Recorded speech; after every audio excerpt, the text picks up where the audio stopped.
The first thing you'll need to do is go to Jeopardy!.com. You can find the test portal on the home page or on the Be a Contestant page. You'll click the button that says Take Me to the Test. To get to the test, you'll have to log in. We recommend logging in at least 30 minutes early, but you can log in up to 1 hour before the test starts. Click the Log In Now button. Enter your username and password. Okay, you're almost ready. If you haven't selected your preferred audition city yet, you'll want to choose it here.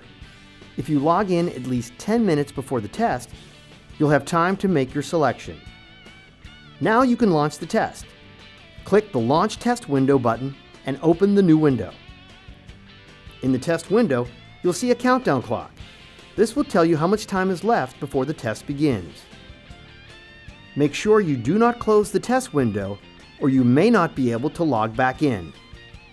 When the clock hits 30 seconds, you'll hear the Jeopardy! Theme music. That means the test is about to start.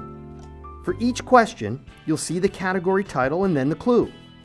You'll have 15 seconds to type your answer in the response field and click the Submit button.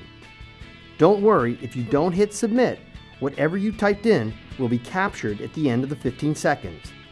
Once time is up, you'll move on to the next clue. Once you're done with all 50 questions, you'll be ready to submit the test. Now, if you still haven't selected your audition city, you'll be asked one more time before you press Submit. And just like that, it's done. You've completed the Jeopardy! Online test. For more details on how to take the test, visit Jeopardy!.com.